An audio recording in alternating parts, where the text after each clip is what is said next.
Okay, let's talk about some other techniques. The black outline type of drawing one was very nice. It worked well.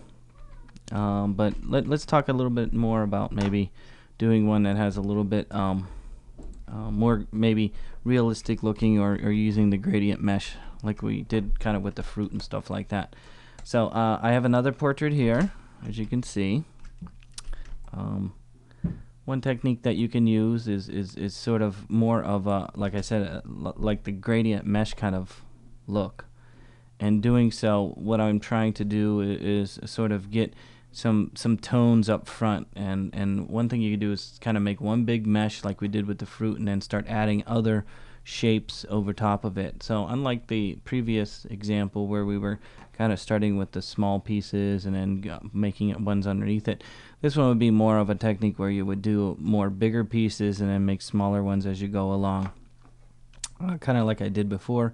I might, just take my layers that I have and lock my photo layer and make a new layer, and I'm just gonna say Josh face. Okay, so in this case, kind of like what we did already before, I might suck up some of the colors, using the color swatches again, using my eyedropper, suck up some color, drag it in there. Suck up some color, drag it in there. Suck up some color, drag it in there. Suck up some color, drag it in there. Suck up some color, drag it in there. Suck up some color, drag it in there. Oh, let's get some lip color, drag it in there. Color, drag it in there. Okay, so that's one way of going about it, starting with some colors. Again, what I'm going to do is this time, instead of using the pencil tool, I'm going to use my famous pen tool here. And let me choose a nice skin tone to start out with. And then I'm just going to go around. I'm not going to worry about what's underneath his hair here, because of course I'm going to put some hair over top of it. So again, I'm just going to use my pen tool. I'm going to kind of go around here. I'm going to even go around the ear here a little bit. I don't know if this is the best way. Maybe I'd probably do the ear as a separate object and stick it on, but let's just go with it for right now. I'm just, again, doing the big shape here, and of course his clothes, I don't have to really worry about what it looks like underneath there too much. When you're doing the gradient mesh though, think about where the points are, and don't try and put so many points down, because remember, when you add the gradient mesh, it's going to add more points to your object than you probably really need. So now I have a simple starting shape. One of the things you might want to do when you're working with a simple starting shape, again, is you can move it away. I think we did that one time with the fruit, or move it down a little bit. Maybe let's move it down a little bit so that we can see what it looks like next to the image, and then kind of maybe think about what kind of colors you might want to put on there. Another technique that you could use, instead of moving it down, would be to let me just move it around so it fits back on his face again here. Would be to use use the transparency option. Under transparency, we could sort of tone down the opacity so that you can see what's underneath it. So if I come over here now, I can actually see where I might want to put some mesh points. In this case, I might use the brighter color. Oh, there's almost a white here. I'd used the whole thing. Made a mistake there. I might click here and give it a really bright white, and then maybe click here, kind of a darker tone, and then maybe click up here and give myself a darker tone. Click here with a darker tone also, and maybe even down here for a darker tone. And then when I'm all done putting in some basic tones there, I'm not going to worry about the nose. I might add that in as a separate object, or you could add it in if you want right now. When you're all done, you can select it and then go back to your opacity and turn it all the way up. And you can see, oh, is that all the way up? It's not all the way up. Oh, it's just the middle one. Let me select all. And then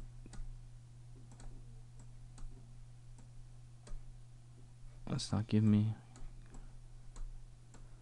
Oh, it's only giving me a mesh of all the points I thought would be. Maybe you shouldn't use that technique. I've never seen that before. Wow. Usually the gradient mesh would be a solid color, but it's allowing me to have transparencies within the gradient mesh. This is new for me. Let me try it. Let's see. If I grab a point, look, it's still down at 74%. I can crank it back up. Wow. That's kind of new to me. I'm used to the gradient mesh being all solid and not having transparencies. I don't know if this is something new to CS5 or something that I just have never noticed before. Wow. Okay, but you get the idea that you can actually click and have a starting color. It's probably not the best looking shape for his face, but yeah, I'd probably start over. It's okay. It's not bad starting shape. You can see kind of eye space, nose kind of shape, mouth kind of shape. And so that's one way that you can go about it. Let's talk about making like detail using gradient mesh and things like that. Let's talk about doing lips. Lips are always fun to do. Again, I can make a new layer, and let's go at lips. In this case, you could use the pen tool or even the pencil tool like we were before. Let me choose some of my lip color here.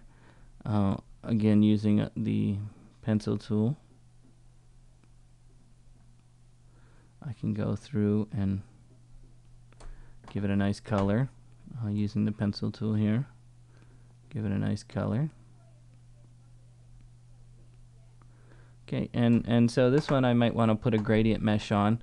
An easy way of doing ellipse with a gradient mesh is by using the gradient mesh tool, and then let me get a brighter color pink here, and I'm kind of going to go on the contour of the lip. As you can see here, you can have a contour like that, and so you can see the line now goes along the path like that.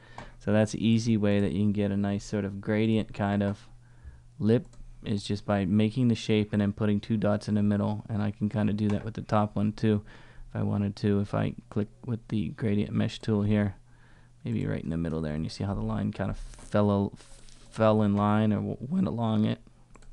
I don't know how that does it, but it seems to work pretty well, especially with lips like that.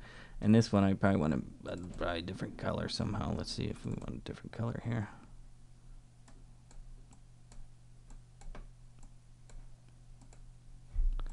A little bit darker.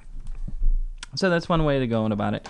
Then if you want to do some more fine detail and things like that in highlights, one of the ways, an easy way to do certain highlights and things like that is to use the just make some shapes and kind of blur them. You know, I want a sort of really bright white kind of highlight maybe right at the very end here, and so maybe if I use a white kind of almost a white kind of, you know, shape here, and then make a shape. And then I'm going to select that shape, and then I'm going to use the effects and blur it. Okay, so using a Gaussian blur almost like we did with the fruit, and hit OK, and you can see you can really get kind of a highlight like that.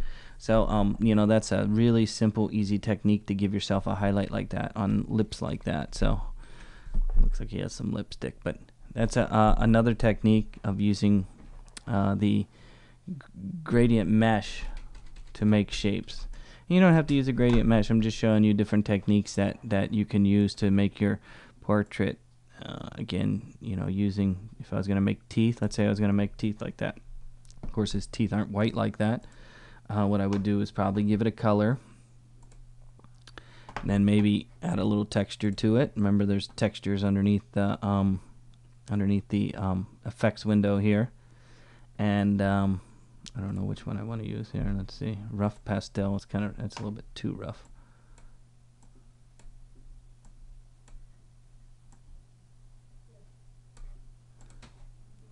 That might actually work. Give it somewhat of a texture. I would avoid using a lot of the different effects. They tend to add to file size and maybe not actually do very much for your portrait. Maybe blur it a little bit, not as much as I did for that thing, but just a little bit along the edge so it's a little softer. I got rid of the texture. Well, whatever. So, and then of course again you could do what I did before with the you know, maybe it's a little shape right there, and then change that color, that shape that I just made, to a bright color, and then give it a blur.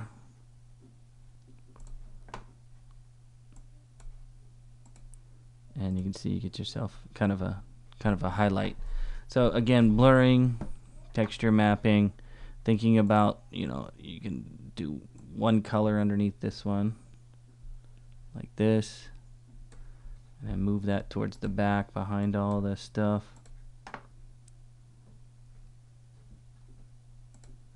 Move it all the way to the back. Maybe give it a darker color.